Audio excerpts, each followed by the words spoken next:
Hey. Stop crying and just keep hustling. Hustle is the most important word ever. Okay, but what exactly should I do? Keep hustling. Keep hustling. Stop crying and just keep hustling. This is not how things work. They literally want to die instead of fail. Die. Death. Over. I do not know how to live in life. I do not know how to live in life. Live in life with a business on my resume. Hey, I'm Sky, and a lot of motivational speakers are scamming you. In March of 2021, I almost joined a cult of multi-level marketing big heap. It's a legal version of a pyramid scheme where we make money from recruiting people in this business with them thinking it's about selling the product. And the base of all of this is selling the idea of being rich, when in reality 99% of the people fail. But cult leaders use toxic positivity as defense. You just have to believe and think positive. Any negative thought is just holding you down. People who don't agree with our business scheme are just uneducated haters. And you are the only one responsible for your failure, when in reality the whole system is made against you. Those words in a sugar-coated version really can mess up with young person's mind. And they did with 19-year-old me. But thank God I got out of it before I even started doing this for real. Since then I'm kind of investigating those unethical business schemes and keep seeing the lack of perspective. So this brought me to talk about the scams of motivational speakers. I have nothing against motivational speakers that put their soul into motivating others and who actually came from the bottom. But what I'm noticing is that the definition of the bottom is very subjective. Motivational quotes are a real thing. I myself use them. What steps on my nerves is when some motivational speakers who use those quotes, a lot of time recycled, completely disregard the actual negative sides that do exist and have huge impact of someone's life and their achievements. You are creating your reality right now. You are the only person who is in charge of what happens next. For example, you want to start your business, but at the moment you don't have any financial resources, connections, knowledge, and you're stuck in a toxic relationship that is holding you down. Hopefully not. Or you're homeless, also hopefully not. Or you have a mental illness that simply doesn't allow you to work, any type of work. And then you hear, just work hard, work harder, be positive. If you're homeless, just buy a house. Don't be negative, you're the only one stopping you from your success. Those words usually come from people that are indeed very successful, according of worldly measurements, even though there are more types of success than just money. And those people have worked a lot in their lives to achieve this type of success. Not hating on specific successful people and disregarding their success, their achievements. But some of those started on very privileged terms regarding finances, connections, and health. And they are selling or even building their success by making very simple solutions for people and disregarding their delicate, complicated situation and problems they are stuck with. Words they use have been spoken a million times before and are very generic, basic, but a lot of motivational speakers make mad profit off of those.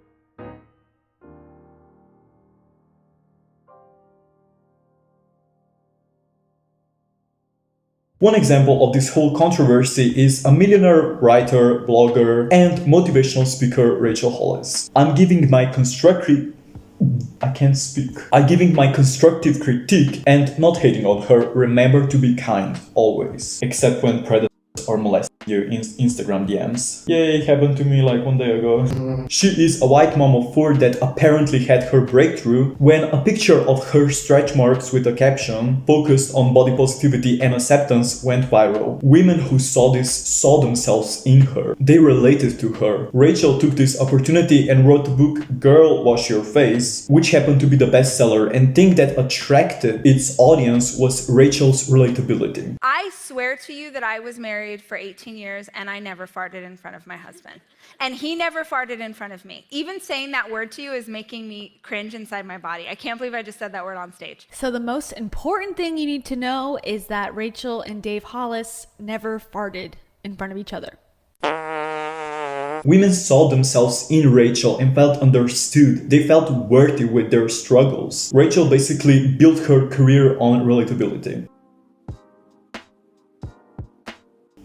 The irony of this is that once you profit off relatability, in this case, writing a book, your relatability fades away by money it brought you. Yesterday, I was doing a live stream and I mentioned that there's this sweet woman who comes to my house twice a week and cleans. She's my house cleaner. She cleans the toilets. Someone commented and said, "You are privileged AF." And I was like, you're right. I'm super freaking privileged, but also I worked my ass off to have the money to have someone come twice a week and clean my toilets.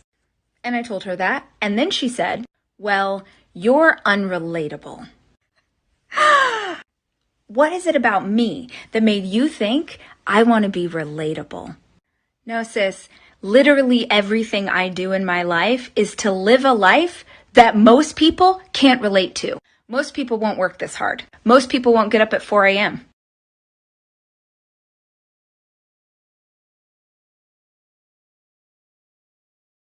Most people won't fail publicly again and again just to reach the top of the mountain. Literally, every woman I admire in history was unrelatable. If my life is relatable to most people, I'm doing it wrong. Rachel took this success and monetized her ability to motivate. She started making money off self-help books and motivational conferences. But the point of those was not her being relatable anymore. The main thing of her focus was encouragement to push through, grind, hustle, which is the exact opposite of her former content intentions. I say it's a scam because if you make a fortune by other people paying you a lot of money to go to your conference and they hear about how to grind because you grind as well as you made it, but your grinding is making monetized motivational speeches about grinding.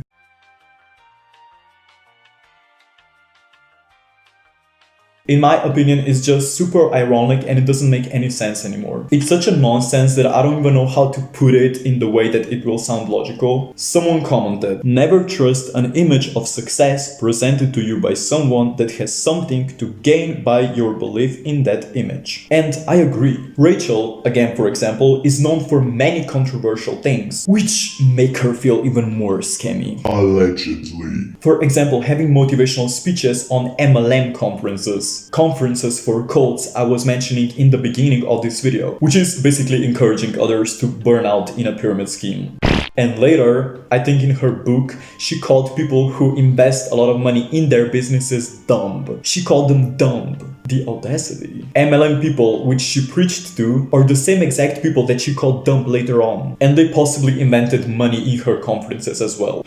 And she apparently sold the quotes that weren't even hers. It's gross that you preach everyone has a full control over their own happiness. Wake up. It's a new day. It's a new week, and if you choose it, it's a new life. You get to decide right now who you want to be. You get to choose in this moment how you want to show up in the world. Believe that you're worth it. Believe that you can. Believe that you're capable of whatever you set your mind to. You have time. You're just spending it doing something else. Success. Staying hydrated. If you are not taking care of your physical body, there is a 0% chance that you're going to become the version of yourself you want to be. You are creating your reality right now. You are the only person who is in charge of what happens next. When this is just not the case, I agree that we have a certain amount of control over our lives. We have a certain type of control of our perspective. And yes, we decide if we will work hard or if we will change something, but we don't have the full control over the situation. Because what impacts the situation are other people in our lives, etc. Like, there is so many conditions outside of our ability. What bugs me the most is that Rachel connected the toxic positivity with Bible quotes. And a lot of MLMs do that, which is manipulative and disgusting. This deserves a whole another video where I will talk about this as a Christian from my perspective. Rachel also made a huge profit of conferences about how to make your marriage work just to end up divorced. This is very sensitive and personal topic which we shouldn't really highlight, and I don't want to be the person bashing her for it here on YouTube because I don't even find it ethical. But at the same time, people paid thousands of dollars each to listen about marriage advice only to discover that Rachel and Dave Hollis never farted in front of each other. you lied about your perfect marriage the whole time. Not only you put yourself out there, you put yourself on the pedestal and allegedly scammed people. And they have the full right to be mad. Please don't send the hate to Rachel on any of her social media. This video is here for educational and entertainment purposes only, so remember to be kind. And subscribe, because if not, what are you doing with your life?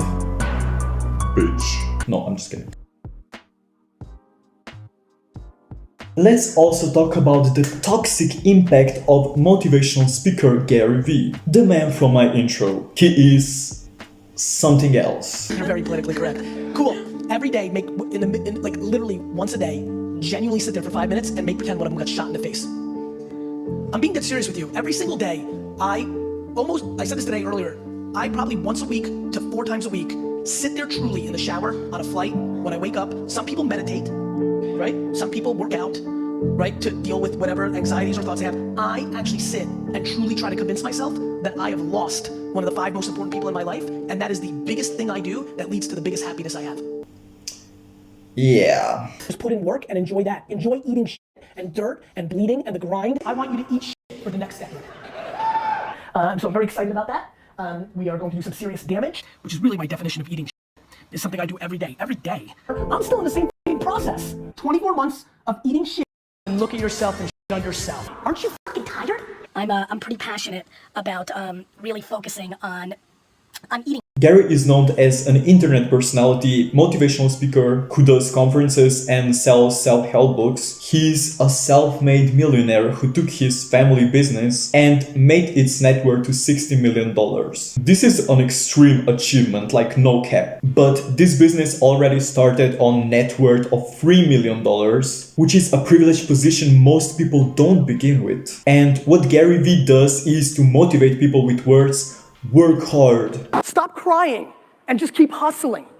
Hustle is the most important word ever. Don't be negative. And he does it in a very aggressive way. Besides the thing that he doesn't give any useful information, and his speeches are getting more and more bizarre as the time goes by. Once a day, genuinely sit there for 5 minutes and make pretend one of them got shot in the face. He also has a very young audience, which can be very problematic because he uses social media to do that. And that's mostly TikTok. And we know that on TikTok, videos are like 15 seconds long, which is dangerous because you can tell something in 15 seconds. But that short time doesn't allow you to give the absolute full context. I don't know if you remember, but you DM'd me and said, keep pushing, bro. Bryce, I know it super well because I love encouraging kids, because I know the come up for athletes, rappers, influencers. I might just catch you on the one day where like you get a negative comment or have something go down where you're just like, fuck this shit. And I'm always hopeful that when I do that for somebody, that just gives them a charge of like, no, let me refocus. So I try to give karma like that. I think most people see somebody like you and they want to manage, they want to get money out of you. I try to go the reverse. I'm just trying to fucking bring value. Parents. The amount of people who are living their lives 100% based on their parents' opinions is staggering. Now, if you want your parents to pay for your lifestyle, then they own you. But if you don't, and you want to be happy, and you don't want to be an engineer or a doctor or whatever it may be, you first have to get off the payroll, be a big boy and girl, and then you may have some short-term pain where your parents are disappointed, but long-term you will have a far healthier relationship. People can misunderstand what he means because of the lack of context. And young audience is even more susceptible to that. If someone hears just School isn't important, don't listen to your parents, is much different than hearing the same thing with detailed vision of specific situation and having lots of context. What's most annoying to me about hustle culture aren't the thought leaders like Gary Vee, it's the consumers. The consumers who take the message the wrong way. As soon as I started seeing kids who never had an entrepreneurial bone in their body, who never sold a thing in their life, who never cared about any of that stuff, and were coming out of college and starting businesses, that's when I was like, 24 months ago, that's when I was like, uh-oh, this is starting to get a little...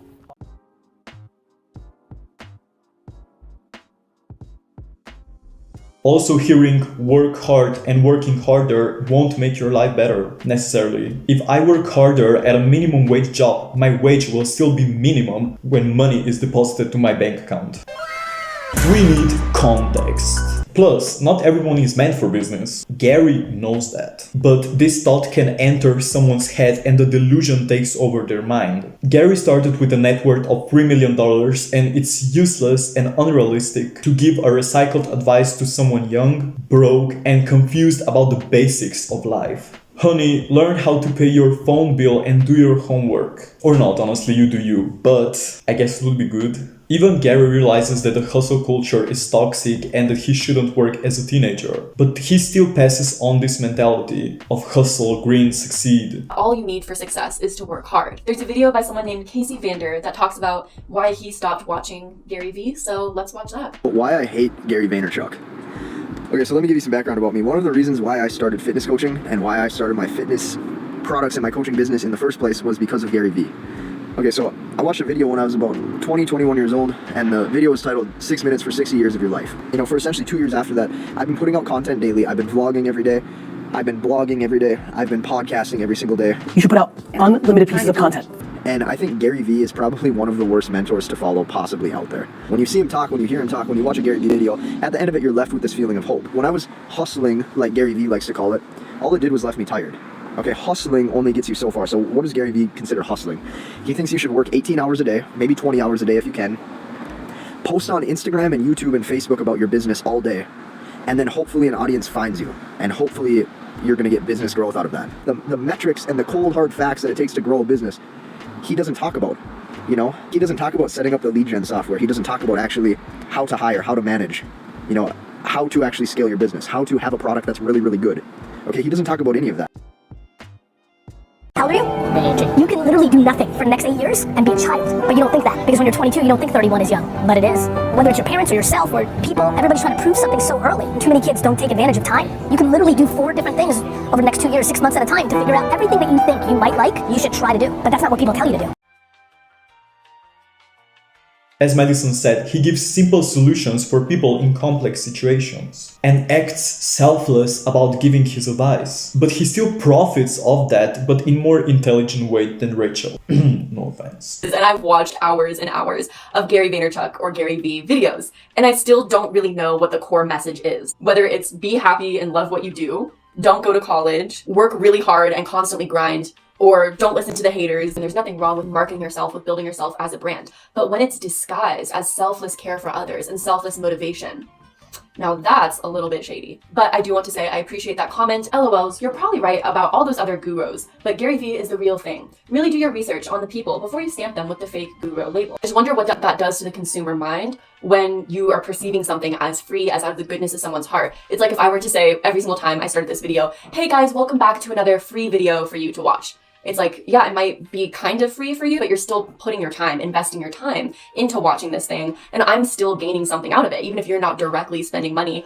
on this video, I'm still getting YouTube AdSense. I'm still being able to build a platform off of topics that I love. Even if technically it doesn't cost you anything to watch this video, it doesn't necessarily mean it's completely free. And that's what I find very interesting with a lot of people like Gary Vee, is they so often throw out the word free. If you don't know what the product is, you are the product. If you take his advice and actually succeed, he comes off as a really wise man. But if you fail, it's your fault because you took his advice wrong. Toxic positivity can ruin your way to success. If you convince yourself you can work 24/7, you will burn out and not be able to work anymore. And if you don't believe in negative side of things, you can't analyze it. When you don't analyze the negative side of things, there is a bigger chance that something goes extremely wrong. When you take risks in life, you have to objectively analyze different areas. Analyze pros and cons and make sure you will be safe in case your risky decision doesn't go as planned. Hopefully succeed, but some realistic sound in the back of your head, listen to it. And a disclaimer about motivational YouTubers. I don't have the same opinions I stated in this video about them, because they usually give the useful information. And even if they don't, even if they give really basic generic advice, their paycheck comes from Google and brands, not from you, not from us. So do not hold me to that in the future. Do not hold me to that in the future. Honestly, I can't describe how happy I am you're still watching this video. Thanks for your support, honestly. You can also support me with a simple like and subscribe. It really helps the channel. And it's free. I promise. But again, you do you, boo. Sky loves you. Bye bye.